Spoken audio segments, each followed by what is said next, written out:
ભાગવતમાં જ્યારે ભૂગોળ ખગોળની ચર્ચા થઈ ને ત્યારે આ નરકની ચર્ચા આવી. આ 28 પ્રકારના નરક છે. જીવની ગતિ નરકમાં પણ થાય છે. તો પછી રાજા સીધો પ્રશ્ન કરી લીધો કે મને નરકથી છૂટવા માટે ઉપાય શું છે? સુખદેવજીએ કહ્યું, રાજા, નરકથી છૂટવા માટે વ્યક્તિએ પોતાની જાતને નિષ્પાપ બનાવવી પડે. સાવ નિષ્પાપ જ્યારે માણસ બને ત્યારે નરકથી છૂટે. રાજા ગભરાઈ ગયો, હું તો પાપ કરીને બેઠો છું, મારે તો નરકમાંથી કેવી રીતે છૂટી શકાય? સુખદેવજી એના મુખની રેખા વાંચી ગયા. રાજાને કહ્યું, રાજા ગભરા નહીં, પાપ થાય એની ખબર પડે એટલે પ્રાયશ્ચિત કરવું. પણ પ્રાયશ્ચિત જીવનમાં એકાદ વખત હોય. માણસ રોજ પાપ કરે ને રોજ પ્રાયશ્ચિત કરે એ નહીં. રાજાએ જ પ્રશ્ન કરીને કહ્યું, બાબા તમે પ્રાયશ્ચિત નું કહો છો, પ્રાયશ્ચિત હાથીના સ્નાન જેવું છે. તમે હાથીને સુંદર સાબુ ઘસી અને સ્નાન કરાવો અને પછી એને ફરતો મૂકો અને બજારમાં જઈને સૂંઢમાં ધૂળને લઈને ઉછાળે. એ હાથીને ખબર નહીં કે આખો સાબુ બગાડ્યો છે. હમણાં નવડાવીએ પાછો મેલો, નવડાવીએ પાછો મેલો.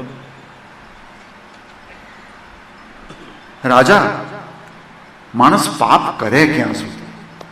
જ્યાં સુધી માણસમાં અજ્ઞાન છે ત્યાં સુધી. અજ્ઞાન જો હટે તો પાપ ઘટે અથવા પાપ મટે. પણ અજ્ઞાનને હટાવવા માટે, અજ્ઞાનનો નાશ કરવા માટે માણસમાં જ્ઞાનની બહુ જરૂર છે. અંધકારનો વિનાશ કેવલ પ્રકાશથી થશે, બાકી બીજો કોઈ ઉપાય જ નથી. એમ અજ્ઞાનનો વિનાશ જ્ઞાનથી થશે. એટલે આમ જ્ઞાનથી પાપ નાશ પામે છે.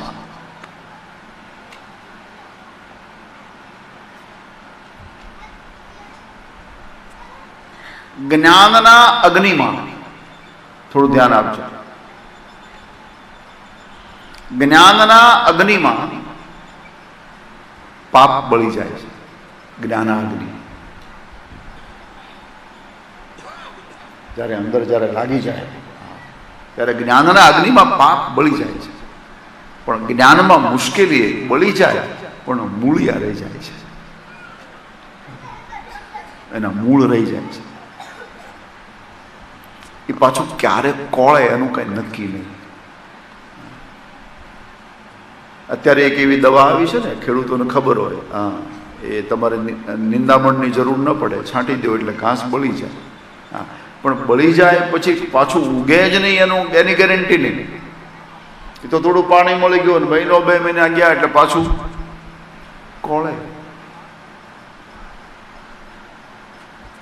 એવી રીતે જ્ઞાનાગ્નિથી પાપ બળે છે, પણ એ પાછું ક્યારેક ઉગી નીકળે છે.